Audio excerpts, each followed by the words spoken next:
isang grupo ng mga Filipino-Americans.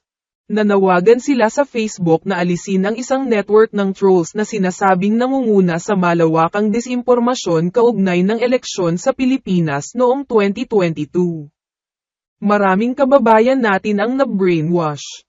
Sila ay naging biktima ng mga walang humpay na kasinungalingan, sabi ni Attorney Loida Luis, National Chair ng US Filipinos for Good Governance. Upang labanan ang malaganap na disimpormasyon, naglunsad ang grupo ng trollexposer.com, isang website na nakatuon sa paglalantad ng mga troll na pahina, accounts, at mga grupo sa Facebook. Ayon sa kanilang pananaliksik, mayroong mga 100 na trolls sa social networking site na natukoy na sumusuporta sa kampanya sa pagkapangulo ni Ferdinand Bongbong Marcos Jr. Higit sa 700 na mga account ang nagbabahagi ng nilalaman ng red tagging na naglalayon sa Vice-Presidente at kandidato sa pagkapangulo na si Leni Robredo. Sinabi ng grupo na natagpuan nila ang 118 na mga trolls na itinataguyod ng Estado at naglalayong idikit sa kaliwang mga politiko at kritiko ng pamahalaan. Nagsimula ang grupo sa pagtitipon ng mga pampublikong impormasyon sa Facebook mula pa noong Oktubre ng nakaraang taon. At naniniwala silang, mayroong mas maraming BBM trolls kaysa sa mga aming iniuulat dito. Para kay Eric Lechicha, USFGG Washington DC Coordinator. Ang malawakang disimpormasyon sa social media site ay nagdulot ng mapanirang at mapanganib na kapaligiran, laban sa mga kritiko ni Marcos. Nanawagan si Marcos na dati nang itinanggi ang pag-iral ng mga troll farm sa kanyang kampanya. Ito, matagal ko na po kasi sinasabi ito. At paalis pa lang ako sa opisina ng OPS, alam ko na po na ganito ang gagawin nila. Madalas po ay hindi ko pa mabigay kasi lahat ng mga details of what I went through nung time na yon. Pero lahat ng mga decision ko noon ay sinesecond guess ng isang hindi opisyal ng gobyerno. At ang isa doon ay alam ko na gustong manduhan itong opisina na dating Office of the Press Secretary. Kung papansin nyo at i-confirm ko ito, ay maraming salamat kay Chesters. I-confirm ko na base lang sa simpleng pag-oobserba sa ginagawa ng PCO ngayon, bihirang-bihira po ang kanilang pagpopromote sa mga nagawa ng ating Pangulo. Bihirang-bihira na nga po na nilalive nila ang ating Pangulo. Hindi ko alam kung mas konti na yung activities niya at mas madalas siya abroad. Pero ang pinaka-active na nasa PCO ngayon ay yung tinatawag na, yung dating tinatawag namin na under kasi sa PMS yung mga yon. Noong nandun kami, in 2022, sina Undersecretary Franz, yung kanyang grupo na dating nakakonect sa RTVM, yung grupo na yon, ihiniwalay yan sa RTVM at kinabit doon sa Presidential Management Staff. Sila po ang tawag namin parang close-in na ito yung videographer, ito yung sina Franz, sila yung gumagawa ng presidential vlogs. Ito yung dating vlog ni DDM when he was a candidate, and even before that, when he ran for vice president, itinuloy nila, but this time as the presidential vlog. So hiwalay sila doon sa Office of the Press Secretary. At iba yung palakad nila kasi nga, ang nangyari nung time namin in 2022 is that the press secretary actually speaks for the government. And the president, he speaks for himself. Bakit ganon? Kasi yung mga parang close-in videographers niya and video team niya, they're responsible for yung sa president alone. So, but yung statements ng president would be provided to the press secretary nang sa gayon, the government speaks with one voice. Maganda naman po ang polisiya noon. Ito yung problema. May kanya-kanyang palakad kasi iba-iba ang boss. So, habang pinalalakad ko yung press briefings at I would speak for the government, keeping in touch with all the cabinet secretaries at makikita nyo naman to, the evidence is there, it's all self-evident. Na, and we would speak about the activities of government, about the achievements of government with, of course, the president as the head. The president would give his own press briefings pagkakailangan ng media na siya mismo yung marinig. Okay?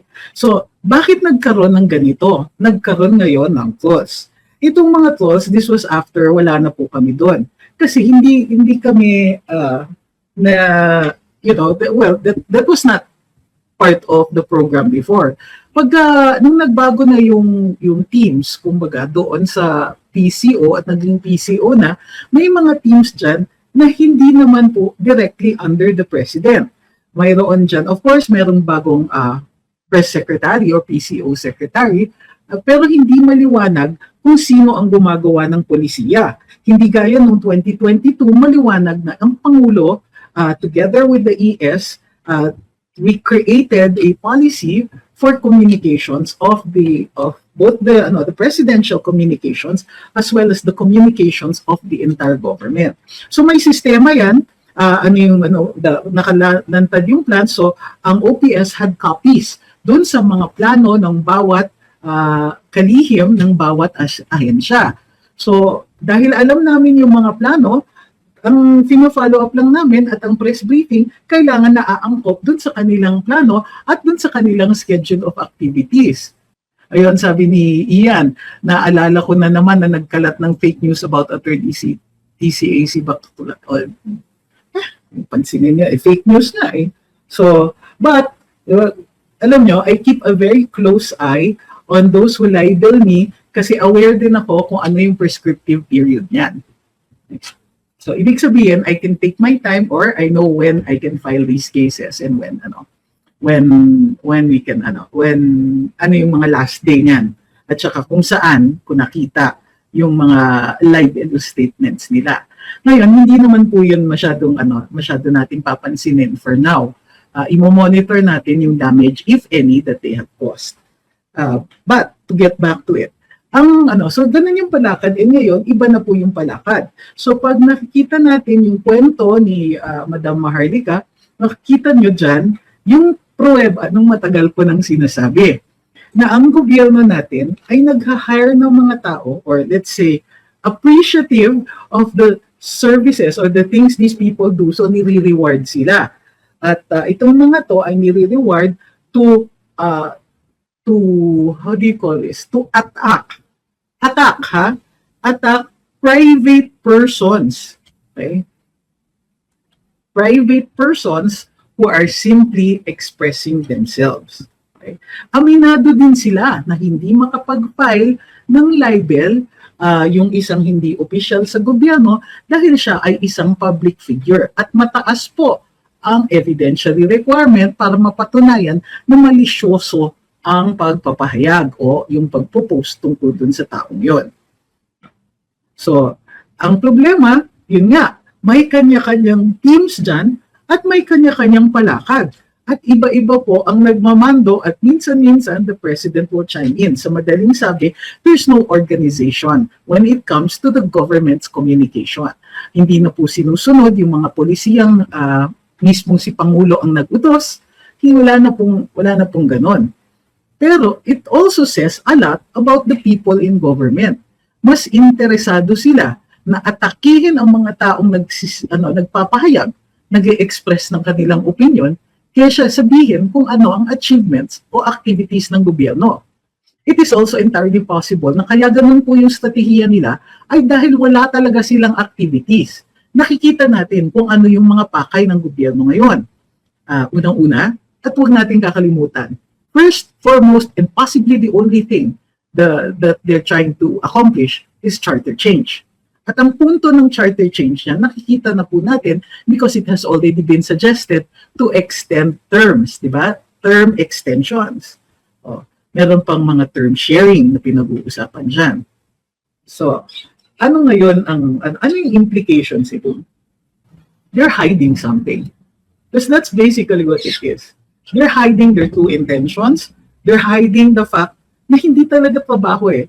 Kumbaga, government is barely functioning. Ginagawa na lang nila ang day-to-day functions nila. The NBI still gives clearances. They conduct investigations and so on. Pero what does the DOJ go after criminal syndicates pa? Do they go after crime? Meron pa bang anti-drug campaign? Natin alam. Pinupuntirya pa ba ang smuggling? It seems to me that government is just para siyang naka-autopilot. Pero yung autopilot, walang direksyon. So, ganun din kasi nakikita natin sa communications. Kita nyo, yung medyo nakakahiya yung binasa na conversation, assuming that this is true. Ha? But, kilala ko kasi yung mga tao dyan eh. All the people involved there, kilala ko lahat yan. And this is exactly how they speak. And I also know the story. We've known the story ever since. Okay? So, what are they doing? It's very cheap communication strategies. It's walang aim, walang vision, walang patutunguhan. So, sabi ni infected eardrum, let's trust our government. Sir, I don't think you have read the Constitution. Because this is an interesting point. Guys, sabi niya, let's trust the government. How can you do that? When our entire Constitution is built on the principle of not trusting government. Kaya po tayo may Bill of Rights, sir. The Bill of Rights is a set of rules against government, against the state. In other words, yung mga karapatan magsalita at magpahayag. Sinasabi ng saligang batas, gobyerno, kailangan garantihan ninyo sa bawat individual, sa taong bayan, na mayroon silang kalayaan magsalita at magpahayag. Mayroon pa dyan, yung mga rights of the accused. Kailangan basahan sila ng karapatan nila. Kailangan bigyan ng abogado. Kailangan, respetohin ang privacy. So, all of this, the Constitution itself is built on that principle that government being so powerful, and we made it so powerful. It is made this powerful precisely so that it's made this powerful, and the Constitution is built to check those powers. So don't ever come here and say trust government. That's not how it works. We put them in power, but we're not supposed to trust them. Kailangan binabantayan sila. Kailangan sinisiguro natin na sumusunod sila sa patakaran, sumusunod sila dun sa saligang batas. Tayo po ang may power, hindi po baliktad. Magtitiwala ka sa gobyerno, ang daming tinago niyan. Binigyan natin sila ng pera, binigyan natin sila ng power, binigyan natin sila ng opisina, binibigyan natin sila ng pagkakataon na mag-demand ng respeto sa atin. Pero naman, hindi natin sila pwedeng pabayaan.